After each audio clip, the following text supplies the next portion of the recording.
Hello everyone, I'm Srinjoy and I got 100 in SST in the year 2023. So I would love to share with you all कि ऐसी कौन सी चीज़ें थी जो मुझे काफ़ी ज़्यादा हेल्प की थी लास्ट मोमेंट में। तो सबसे पहले तो ये कि मैंने भी सिंसियरली इसी टाइम से शुरू किया था प्रिपेयर करना, तो तुम्हारे पास टाइम सफिशिएंट है, ठीक है। Another one thing is for the materials, please strictly refer only to NCERT. कोई और बुक पढ़ने की गलती से भी कोशिश मत करना, because it's useless, right. NCERT को बार बार पढ़ो, बिकॉज तुम देखना तुम जितनी बार एनसीईआरटी पढ़ोगे हर बार कुछ ना कुछ नया निकल के आएगा, कह रही ये तो पहले देखा नहीं था, ये तो नया है, राइट। इसलिए एनसीईआरटी को बार बार पढ़ो। And for the question you can refer to the PYQs। 5 साल का स्टैंडर्ड होता है, 10 साल तक जा सकते हो, बट अगेन ज़्यादा पीछे नहीं जाना, because question paper pattern and everything have changed, तो रेलिवेंट नहीं रहता है फिर।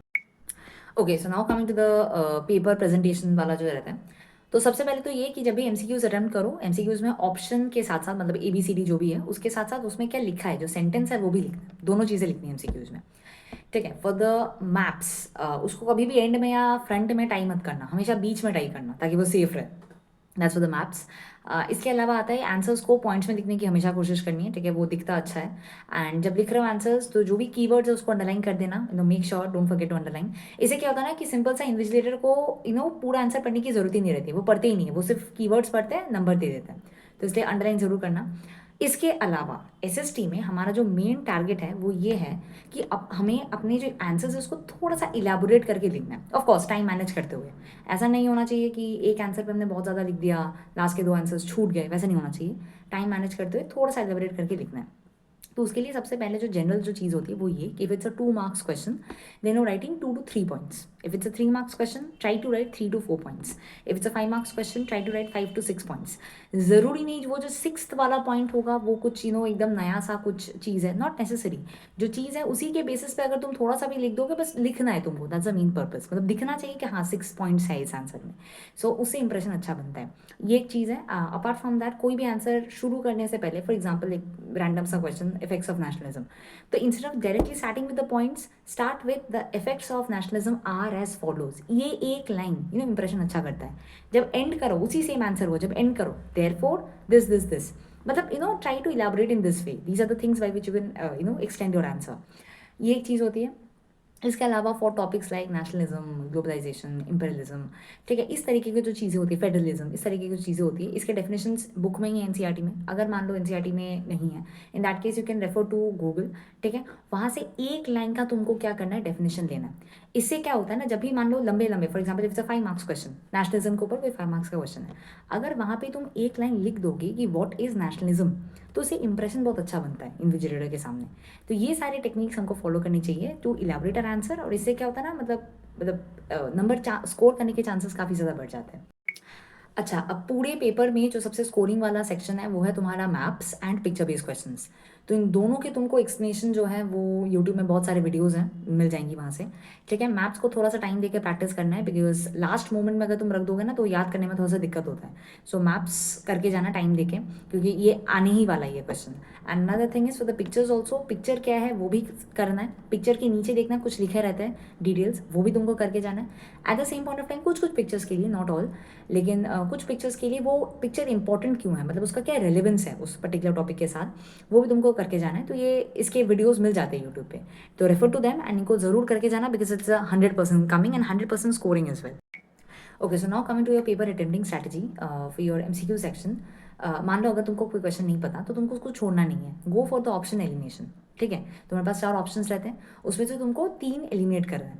अब यूजुअली 2 एलिमिनेट करना काफ़ी आसान होता है, राइट, क्योंकि वो रिलेटेड नहीं रहता है तो एलिमिनेट हो जाते हैं। लास्ट के 2 में ही कन्फ्यूजन थोड़ा सा बचता है। अब उसमें तो तुमको ऑफकोर्स थोड़ा सा गेस वर्क लगाना पड़ेगा, बट स्टिल एक हाई चांस रहता है कि तुम करेक्ट आंसर तक पहुंच पाओ, right. So do eliminate the options and do attempt the question, छोड़ना नहीं है।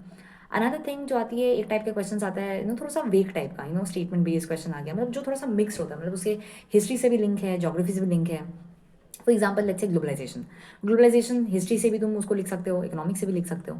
तो तुमको एक चीज़ समझना है, ऐसे क्वेश्चंस के लिए कोई भी प्रिपेयर्ड नहीं है, सबके लिए वो नया है। तो तुमको क्या करना है, तुमको अपना दिमाग थोड़ा सा ठंडा करना है और फिर तुमको उसको सोचना है सब्जेक्ट वाइज कि हिस्ट्री से तुम ग्लोबलाइजेशन से क्या क्या पॉइंट्स लिख सकते हो, क्या क्या रिलेटेड पॉइंट्स तुम लिख सकते हो अपने ही, जो तुमने एनसीईआरटी में पढ़ा है उसी से रिलेटेड। ठीक है, इकोनॉमिक्स में तुम क्या क्या लिख सकते हो। ठीक है, इस तरीके से जितने भी पॉइंट्स आती है तुमको सारे के सारे लिखने हैं। अब ऑफकोर्स जो सॉलिड जो पॉइंट होगा, जो एकदम प्रॉपर सॉलिड पॉइंट है, उसको सबसे पहले लिखो, एंड उसके बाद जो भी थोड़े इधर उधर के पॉइंट्स है उसके बाद तुम उसको लिखते रहो।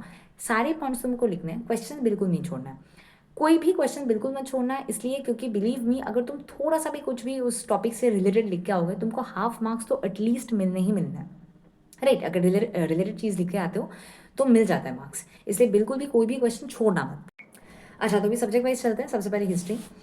तो एक बात समझो यार कि तुमको कोई भी टॉपिक एकदम आंख बंद करके नहीं रटना है। ठीक है, आई नो कि एक अच्छा खासा पोर्शन रटना पड़ता है, लेकिन कुछ ऐसे भी पोर्शंस होती है जहाँ पे तुम लॉजिक अप्लाई कर सकते हो, तो जहाँ जहाँ कर सकते हो अप्लाई कर देना।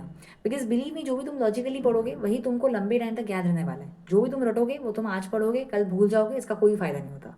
ठीक है, अब हिस्ट्री में कैसे लॉजिक अप्लाई करें, तो at least for the initial chapters तुम्हारे जो भी इवेंट्स हैं, तुम्हारा हर एक इवेंट का एक बेसिक सा स्टोरी लाइन होता है। वो क्या है कि एक राजा था जो बहुत ही बेकार था। ठीक है, लोग उनसे परेशान थे। ठीक है, तुम्हारा अनएम्प्लॉयमेंट काफ़ी ज़्यादा थी, इन्फ्लेशन काफ़ी ज़्यादा था, खाने पीने में दिक्कत थी।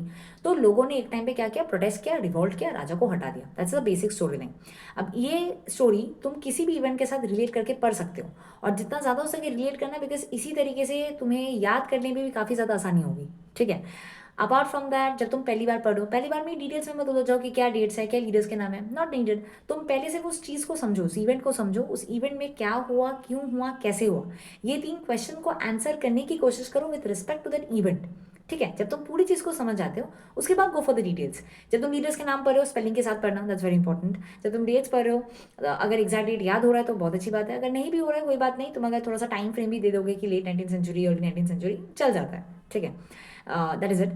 Apart from that, in history and not just in history, for all the 4 subjects, कोई भी टॉपिक को तुमको इस तरीके से प्रिपेयर करना है एज इफ उससे एक 5 मार्क्स का क्वेश्चन पूछा जा रहा है। ठीक है, क्योंकि देखो अगर 2 मार्कर्स 3 मार्कर्स आते हैं तो वो तो आराम से हो ही जाता है, लेकिन मान लो अगर 5 मार्क्स भी आ जाए तो सेफ साइड में रहने के लिए तुमको हर एक टॉपिक से 5 से 6 पॉइंट्स तुमको याद होना चाहिए। तो 5 to 6 पॉइंट तुमको हर एक टॉपिक से प्रिपेयर करके रखना है फॉर ऑल द 4 सब्जेक्ट्स। अच्छा, नाउ कमिंग टू ज्योग्राफी, तो जो रटने वाला पोर्शन है वो तो वैसा ही है, लेकिन कुछ सेक्शंस ऐसे भी है, जैसे फॉर एग्जांपल क्रॉप्स वाला जो टॉपिक है या फिर सॉइल वाला जो टॉपिक है, वहाँ पे तुम थोड़ा सा कॉमन सेंस अप्लाई करके भी उनको कर सकते हो। फॉर एग्जाम्पल अगर मैं बात करूँ क्रॉप्स की, तो हम सबको पता है कि कॉफ़ी कहाँ मिलता है, वो साउथ इंडिया में मिलता है, राइट। चाय कहाँ मिलती है, वो नॉर्थ ईस्टर्न स्टेट्स में मिलती है। राइस कहाँ मिलता है, राइस हमको बंगाल, बिहार, उड़ीसा, झारखंड, इन सारी स्टेट्स में हमको राइस देखने को मिलता है। ठीक है, तो जैसे ये थोड़ा सा जीके टाइप का क्वेश्चन हो गया। अगर मैं बात करूँ सॉइल, सॉइल में भी जैसे फॉरेस्ट सॉइल कहाँ मिलेगा, हिल एरियाज में। एलुवियल सॉइल, जो फर्टाइल सॉइल है वो कहाँ मिलता है, नॉर्दर्न प्लेन्स में। जो ब्लैक सॉइल है वो डेक्कन प्लेटो में मिलता है। तो इस तरीके से भी तुम थोड़ा सा लॉजिक अप्लाई करके इनको कर सकते हो। बट ऑफकोर्स अगर मान लो नेशनल पार्क्स आ गया या फिर वाइल्ड लाइफ सेंचुरी आ गई, वहाँ पे रटना ही भरेगा, उसका कोई और चारा नहीं है, right. So that's all for geography. अगर मैं पॉल साइंस की बात करूँ तो यहाँ पे भी सेम ही चीज़ है, लेकिन देखना कुछ चैप्टर्स के बीच बीच में तुमको 1-2 पेजेस करके कुछ स्टोरीज मिलती है। अब मैं ये नहीं बोलूँगी कि उन स्टोरीज को एकदम डिटेल लाइन बाय लाइन करके तुम उसको पढ़ रहे हो, नॉट नेसेसरी, लेकिन एटलीस्ट उसका क्या रेलिवेंस है वो ज़रूर देख के जाना। ठीक है, सिनॉप्सिस ज़रूर देख के जाना, ऐसा नहीं कि स्किप ही कर दिया, वो मत करना, ज़रूर देख के जाना। अच्छा, now coming to the last part, that is economics. ठीक है, इसमें जितने भी तुम्हारे बॉक्सेस हैं, टेबल्स हैं, ग्राफ्स हैं, हर एक चीज़ को देख के जाना।